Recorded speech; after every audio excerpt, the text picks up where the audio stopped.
বিসমিল্লাহির রহমানির রহিম। দেশ এবং প্রবাসের আমার সকল বন্ধু সতীর্থ, সকল দেশপ্রেমিক ভাই ও বন্ধুরা, আপনাদের সবাইকে জানাচ্ছি বাংলাদেশ জাতীয়তাবাদী দল ফ্রান্স শাখার পক্ষ থেকে সশ্রদ্ধ সালাম এবং শুভেচ্ছা। প্রিয় বন্ধুরা, দেশ এবং দলের স্বার্থে, সরকার পরিচালনার স্বার্থে একজন ক্ষুদ্র নগণ্য মাঠ পর্যায়ের প্রবাসী কর্মী হিসাবে দু চারটি কথা আমি এখানে বলতে চাচ্ছি। যদি আপনাদের মনে করেন যে এটা দেশের জন্য, দলের জন্য, দেশকে এগিয়ে নিয়ে যাওয়ার ক্ষেত্রে আমরা যারা পরিশ্রম করেছি দীর্ঘ বছর থেকে, তাদের এই পরিশ্রমটাকে সার্থক করার জন্য আমার কথাগুলো যথা উপযুক্ত, তাহলে আপনারা লাইক এবং শেয়ার করে এটা ছড়িয়ে দিবেন, এটা প্রত্যাশা করি। কথা বলছি বাংলাদেশ সরকারের কার্যক্রম নিয়ে। তারেক রহমান, তিনি জিয়াউর রহমান সাহেবের ডুপ্লিকেট। তিনি একটি ইনস্টিটিউট। অচল বাংলাদেশকে সচল করতে এই তারেক রহমান সাহেবের কোনো বিকল্প নাই। যাকে ট্রাস্ট করা যায় তিনি হচ্ছেন আমাদের প্রিয় নেতা, আজকের প্রধানমন্ত্রী, পলিটিক্যাল ফিলোসোফার, 17 কোটি মানুষের প্রত্যাশার প্রতীক জনাব Tarique Rahman. Problem solve manager হিসাবে এই লিডার অব দ্য নেশনের কোনো বিকল্প নাই। এই জাতি যার উপর কনফিডেন্স রাখতে পারে তিনিই হচ্ছেন আমাদের প্রিয় নেতা জনাব তারেক রহমান সাহেব। কিন্তু তারপরও কেন আমরা কথা বলবো? আমরা যদি কথা না বলি, ভুল যদি আমরা সংশোধনের চেষ্টা না করি, তাহলে সেই ভুলগুলো আস্তে আস্তে একদিন হয়তো অনেক বড় আকার ধারণ করবে। তিনি যত বড়ই নেতা হন না কেন, দেশ পরিচালনায় তিনি যতটাই দক্ষতার পরিচয় দেন না কেন, দুর্ভাগ্যবশত শহীদ রাষ্ট্রপতি জিয়াউর রহমান সাহেবের হাতে যখন ক্ষমতা এসছে 7ই নভেম্বরের পর, তিনি একটি ভঙ্গুর অর্থনীতি, একটি অচল বাংলাদেশ পেয়েছিলেন। ঠিক তেমনি করে দীর্ঘ স্বৈর শাসনের পর তারেক রহমান সাহেবও ক্ষমতায় এসছেন, পেয়েছেন সেই একেবারে ভঙ্গুর অর্থনীতি, একটি অচল বাংলাদেশ। কিন্তু এই অচল বাংলাদেশকে সচল করতে ওনার কোনো বিকল্প বাংলাদেশের কেউ এখনো ভাবতে পারে না। সেই নেতা, নির্ঘুম নেতা, যিনি, আমি বলে থাকি, অফিসই তার বাকি ঘর, অফিসকেই তিনি নিজের ঘর, নিজের কর্মস্থল এবং বাংলাদেশকে এগিয়ে নিয়ে যাওয়ার জন্যে কেন্দ্রবিন্দু করে রেখেছেন, কাজ করে যাচ্ছেন।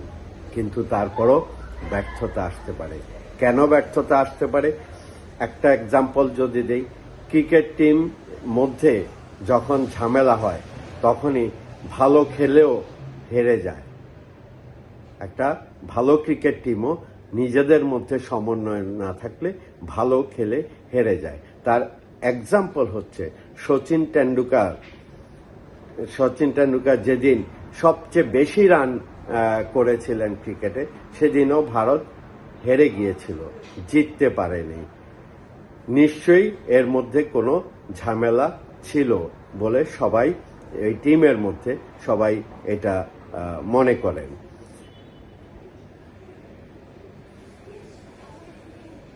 নিশ্চয়ই আমাদের মনে রাখতে হবে কোনো ঝামেলা ছিল।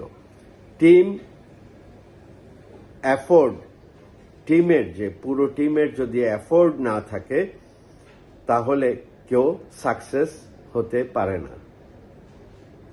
ঠিক তেমনি করে তারেক রহমান সাহেব ক্ষমতায় আসার পরে তিনি যেই বুদ্ধিদীপ্ত রাষ্ট্র পরিচালনায় যে জনগণকে চমক দেখিয়েছেন, সেই চমক ম্লান হতে চলেছে।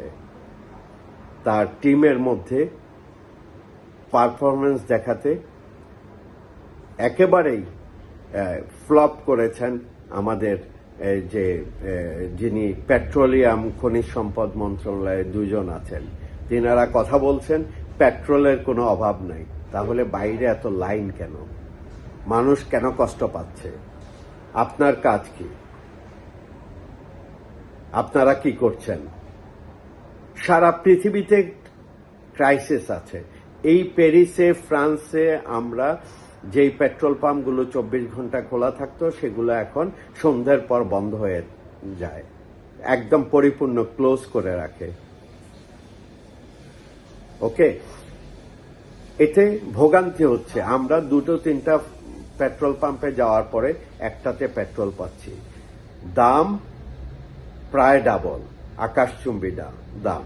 কিন্তু আমাদের সরকার যা করছে, আমাদের কাছে মনে হচ্ছে পাবলিককে স্বস্তিতে রাখার জন্য দাম বেশি দামে কিনে কম দামে দিচ্ছে। না, এটা এইভাবে হয় না। এটা বাংলাদেশের কোনো ক্রাইসিস নয়, এটা সারা বিশ্বের ক্রাইসিস। সারা বিশ্বে তাই হচ্ছে। আপনি বেশি দামে কিনবেন কিন্তু আপনি কম দামে দিচ্ছেন। সবার মধ্যে একটা ধারণা এসছে যে আমি এই কম দামে যদি মজুদ করতে পারি, ভবিষ্যতে কোথায় কি হয় আমি পেট্রোলগুলো কিনে লুকিয়ে রাখি।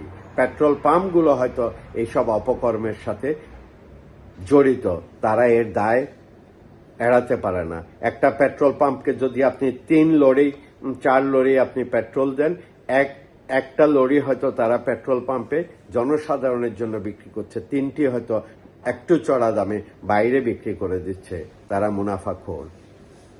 কিন্তু পেট্রোলিয়াম যার দায়িত্বে আছেন তিনি সেই মজুদদারদেরকে, যারা ম্যাজিস্ট্রেটরা বা ইয়েরা খুঁজে পাচ্ছেন, তাদেরকে 50,000, 30,000, 40,000, 60,000, 1 লাখ টাকা জরিমানা করছেন।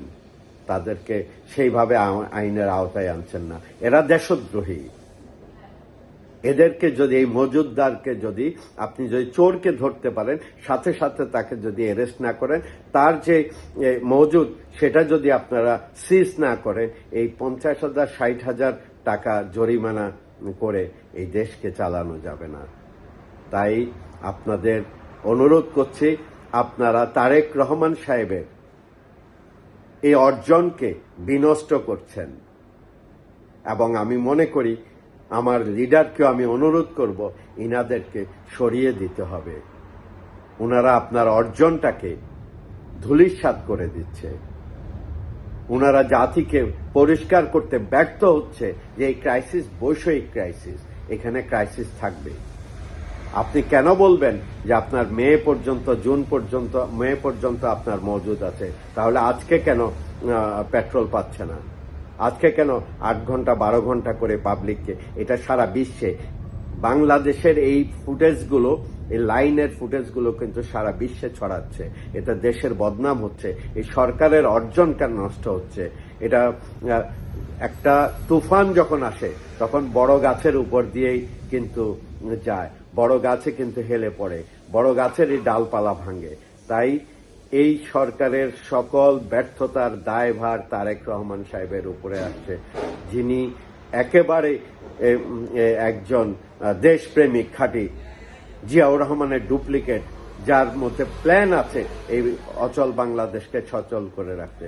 কিন্তু এই 2-1 জনের ব্যর্থতার জন্য এই বাংলাদেশ এখন অনেক ব্যর্থতার পরিচয় দিচ্ছে বিশ্বব্যাপী। তাদের ম্যানেজমেন্টের পরিচালনায় ব্যর্থতার পরিচয় দিচ্ছে।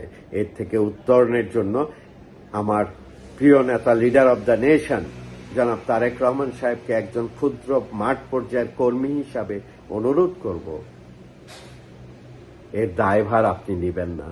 যারা পারফরমেন্স করতে পারছেন না তাদেরকে অন্যত্র সরিয়ে দিয়ে হলো সেখানে যারা পারফরমেন্স করতে পারবে, এই জাতিকে বুঝাতে পারবে, এই ক্রাইসিসের মুহূর্তটা বুঝাইতে পারবে, সেই কাজটা করতে হবে। আপনি বলবেন মজুদ আছে কিন্তু আপনি দিচ্ছেন না, সেটা প্রকাশ্যে আসছে। এটা এই সরকারের জন্য অনেক বড় একটা দুর্নাম বিশ্বব্যাপী বয়ে আনছে। সবাইকে অনেক অনেক ধন্যবাদ আমার কথাগুলো শোনার জন্য। আসসালামু আলাইকুম ওয়া রাহমাতুল্লাহি ওয়া বারাকাতুহু।